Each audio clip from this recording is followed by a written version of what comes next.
Coming up on tonight's episode of Faith versus Culture, we're going to take a look at some of the things Christians are consuming that really could be a danger to their Christian walk. That and more coming up next. To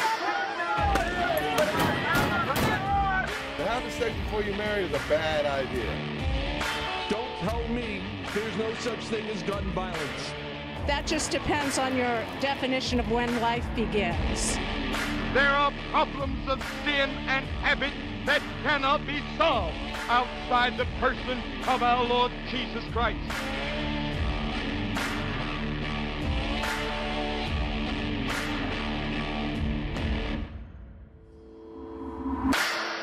Well, hello and welcome to this episode of Faith versus Culture right here on the CBN News Channel. My name is Dan Andros. I am the managing editor of CBN's FaithWire.com and joined as always by Billy Hallowell, also of CBN's FaithWire.com, for a good conversation today. Billy, how's it going? I'm doing well. How are you? Good. And you had a great conversation with Pastor Mike Signorelli, who we're going to bring in here in just a second, talking about the new Disney Pixar movie, Turning Red, and a warning for Christians, really.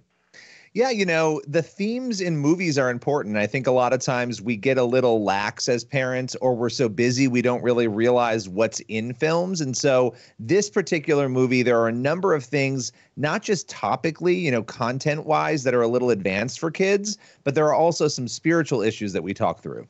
Yeah.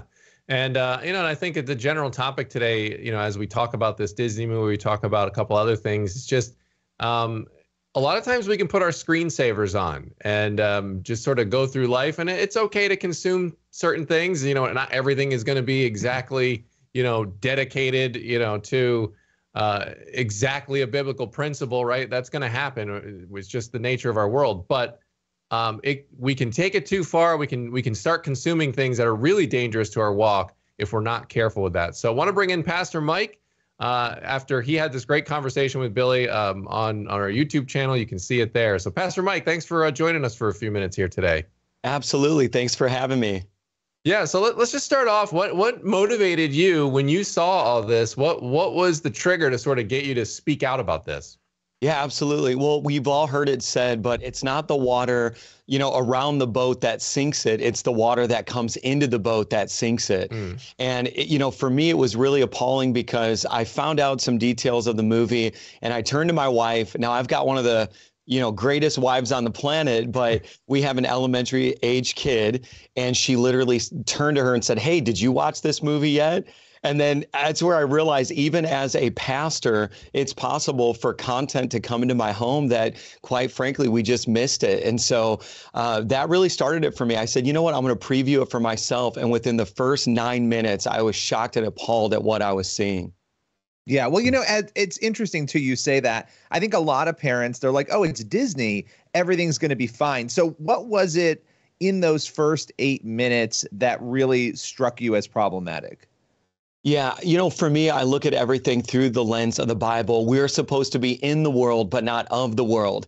And, we're going to be exposed to things when we go to the grocery store. We're going to be exposed to things when we go to retail stores. But it's when it comes into our lives, that's when it becomes problematic. And within the first 8 minutes, you have this allusion to ancestry worship. Obviously, Hebrews chapter 9, verse 27 talks about how it's appointed to all of us once to live, then to die, then to face judgment. And so any kind of communication or, worship of ancestors is a problem scripturally for me. And then they start chanting. And then I realized that this is a ritual. And as the movie begins to play out, spoiler alert, the whole thing is this extended ritual with all these spiritual elements to it that, quite frankly, I deemed as demonic. And what's interesting too, I think you mentioned that your child there said, hey, Dad, how come everything seems to be represented in these movies from Disney and others, except for a committed Christian? And that really is true. You see all these other spiritual themes and witchcraft even, and all the things that you mentioned, and then it's like controversial somehow to have a regular Christian. Well, you're right. I live here in New York City. I have a 15-year-old and I have a 7-year-old, and the 15-year-old turned to me and she said, "It seems as if we're coming to the point where every group is represented except for us." And, I think that's an important point. And for a teenager to make that observation, she goes to Anthropology, which is like a female clothing retailer, and sees horoscopes and, sees the occult books that they have on the top shelf, but she's not going to see a Bible. And so you see the lack of representation right now, and it's becoming increasingly obvious to anybody who's paying attention. Yeah, I mean, how important, you just brought up something else that I think is really interesting, these occult books. I was at Barnes and Noble. I shared this with you when we talked the other day, and, looking at books, and there's board games. My kids are with me, and then there's the Ouija board, like right in the middle of all these board games out right at Barnes and Noble.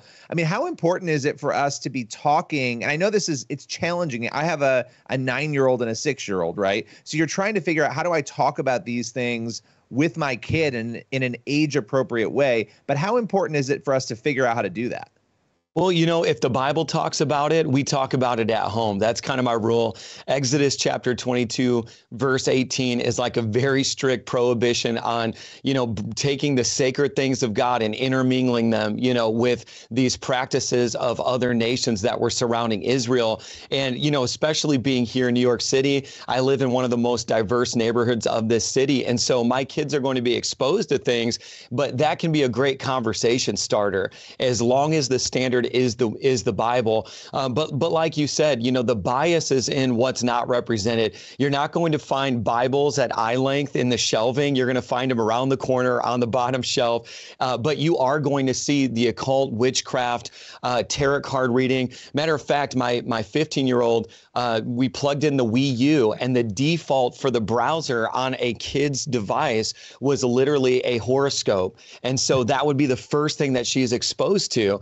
And you're never going to see scriptures represented as the default for a browser on an entertainment system for a kid. And so it's just becoming so painfully obvious at this point.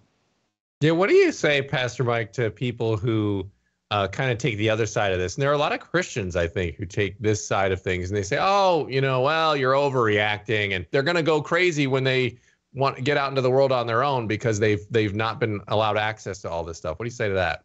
Yeah, there's a difference between access and exposure. And we can't help, them from being exposed to things. But when they step into it, when they begin to practice it, that's when they start to open these doorways. And listen, I'm secularly educated. I used to teach journalism and English. And so I understand plot. Even with the movie, when I broke it down scene by scene in the extended version of my video, I really try to do diligence to, bring some levity to the conversation and balance it out. I don't want to be one of those extremists, like crazy emotional parents that, everything's the devil. But at the same time, if nothing's the devil, we also have a problem. And, where I'm at with this whole conversation is the best way to expose what's fake is to actually expose what's real. And so with my kids, I want them to have a real, authentic relationship with Jesus. When you meet the real Jesus, you'll always know a counterfeit Jesus when you're experiencing one. When you meet the real Jesus and there's real relationship with him happening in your home, my kids are encountering these things and their discernment has increased to the point where they're like, I don't want to watch it, turn it off. And to me, that's how I feel like I got at least an A- as a parent when those things happen. Yeah. And, it seems like, we're talking about this right now, and there have been lots of other Disney movies that have had similar themes over the years, even stretching back decades. But I do think the difference, you were talking about that analogy at the beginning, about, water's coming into the boat essentially, and the boat eventually sinks. Sometimes it's a little by little process, and that's how you get indoctrinated. I mean, that's how that happens. And you look out at the culture right now. I mean, we're talking about the Ouija board at Barnes and Noble. We're talking about the spell books and all these other things. I know you mentioned Teen Vogue. There was some articles in Teen Vogue a couple of years ago about witchcraft. This has become really something that's inundated everywhere. And so that's why it seems like this needs to be something that we're addressing and talking with our kids about, because it's probably only going to increase from here, I would assume. Absolutely. At one point I was an atheist, and I thought, that atheism was going to increase. I personally believe that people are more spiritually curious than ever. They're just finding it in a counterfeit power source. And so they're experiencing these things, and it is real to them. And, we know that the devil comes cloaked as an angel of light. And so I would expect that the devil doesn't show up with a pitchfork and horns, but rather an alternative form of good that's not God. And that's really what we're being drawn into. You mentioned Teen Vogue. I've talked about those articles. Right now, there's a hashtag on TikTok called Witch Talk. And so our kids are being exposed to these communities that say, hey, we love you. We embrace you. We also are spiritual. And I mentioned this in the previous video, but it's like we take our kids to church for 70 minutes once a week, but they're binge consuming this content for hours and hours every day. And we can't figure out like when did we lose? But it was in the quantity, Yeah, that is a great point. I mean, you think about the pie chart, and even in our own walks, I try to think about that. Like, well, what part am I, devoting to my scripture reading? What part am I devoting to Netflix?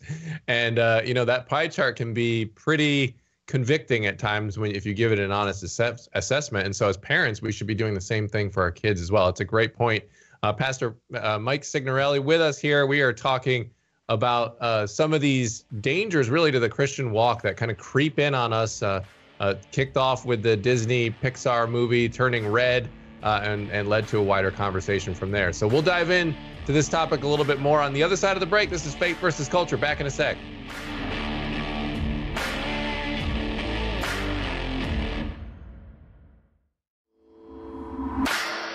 All right, we're back on Faith versus Culture right here on the CBN News Channel. Dan Andros here, Billy Hallowell there. We are joined by Pastor Mike Signorelli, who has gone a bit viral here for his discussion on this new Disney Pixar movie, Turning Red, which we've had here a great conversation on that. And just generally speaking, how Christians should be handling some of these outside influences and themes that are bombarding us and our kids on a regular basis. So Pastor Mike, again, appreciate you being here. And you mentioned last segment that you were once an atheist. So I'm always interested to hear the conversion story. I love hearing a testimony. So can you talk a little bit about how you came to Christ after being an atheist?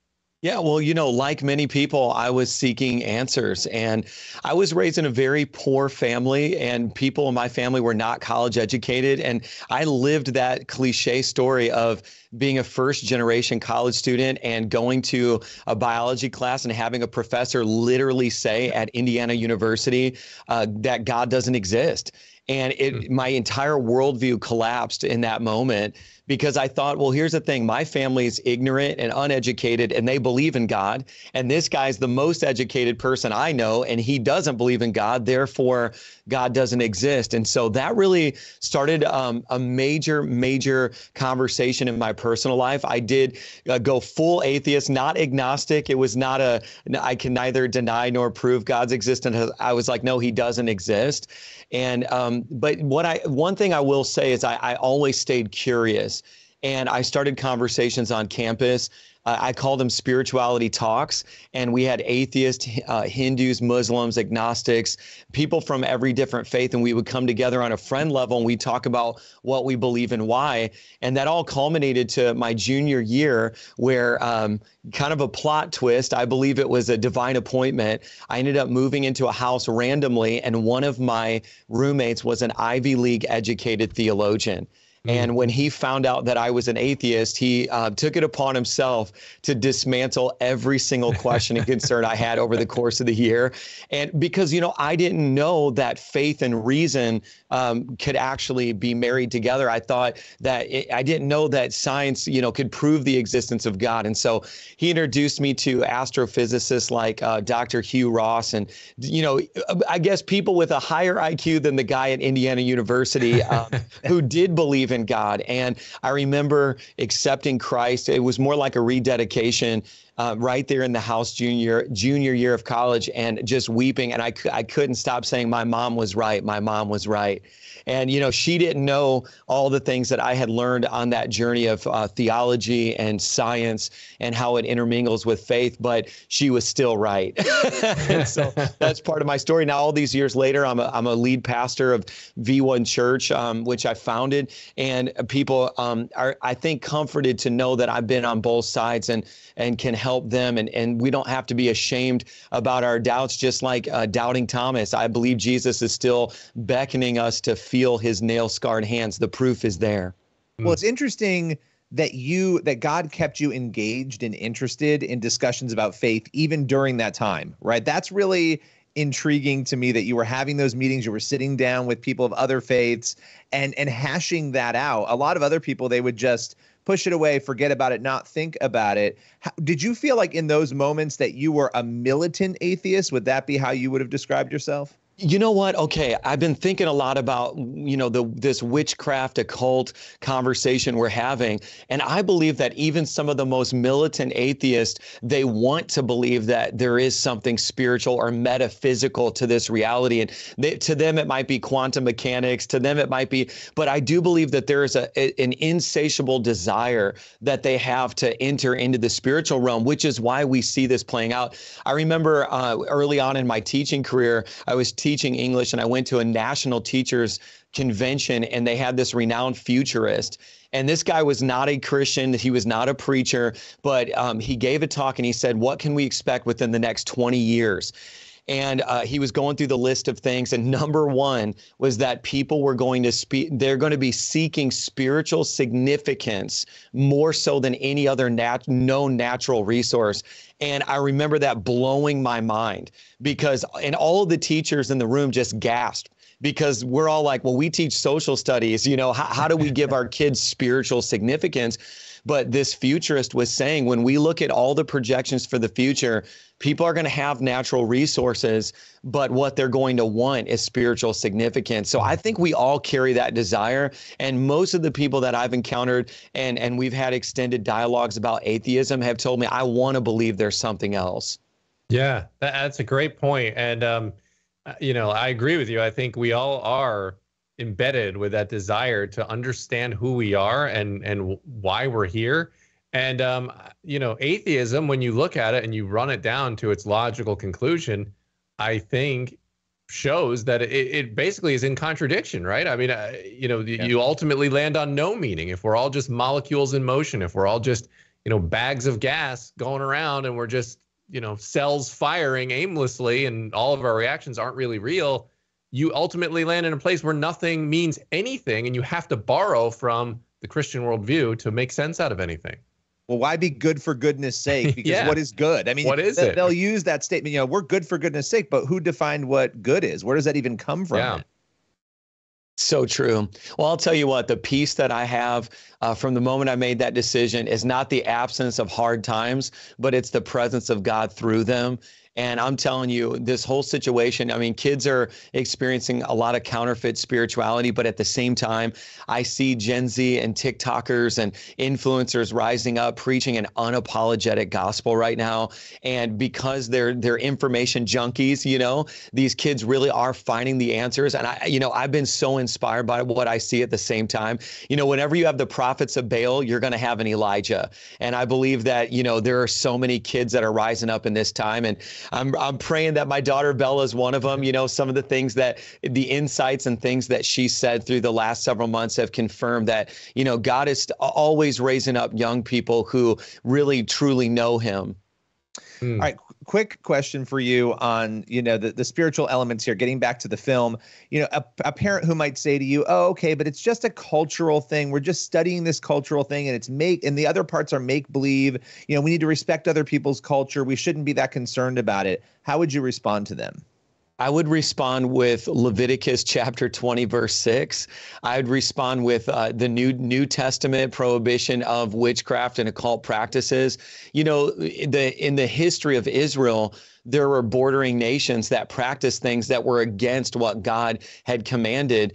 And it was okay for them to do commerce together. It was okay for them. There was, this regular interaction that they had, a relational interaction, conversations. The problem occurs when you begin to practice it. And when you have a child and I said this before, who is addicted to the songs that are in these movies, and they want to see it over and over and over again, that does become a gateway to practices later on in life. And so if you believe that certain drugs lead to a gateway of other drugs, you have to believe that certain spiritual observations and exposures actually open the door to spiritual practices later on. They desensitize us.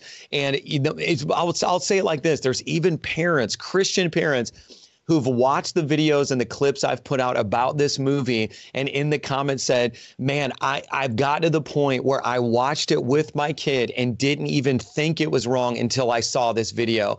And I do believe we can get to the point where we become numb because, and we almost treat our kids like we treat ourselves. And if we don't have a filter, we cannot pass a filter on. And so I really believe that this is a conversation about, hey, are you still becoming a friend with the Holy Spirit? Is he sitting there watching you scroll through your phone with you? And if you truly believe that, then what does he want for you to think on? Things that are noble, that are lovely, and getting back to the basics that really in this time are so desperately needed. All right, Pastor Mike Signorelli, V1 Church in New York. Thanks so much for spending a few minutes here talking about this. I think it's vitally important. And on this show, we often talk about where culture's creeping into the church. And I think you brought up some really important areas today. And I hope people take that home and you use it to reflect on their own walk. So appreciate you being here, Pastor Mike. Hey, thanks so much for having me. It was such an honor.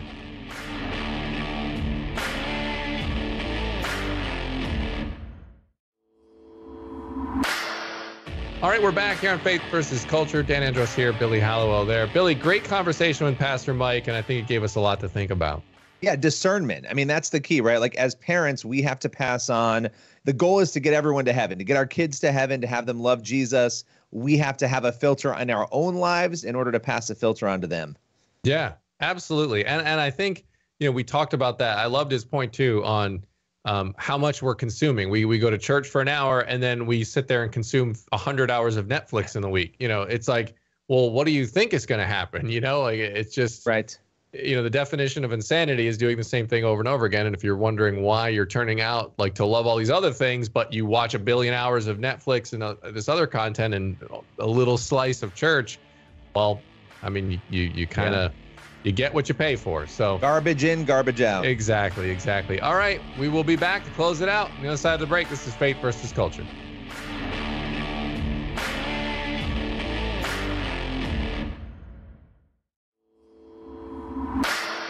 All right. Thanks for being here for this episode of Faith versus Culture on the CBN News Channel. God bless. We will see you next week. Have a great one.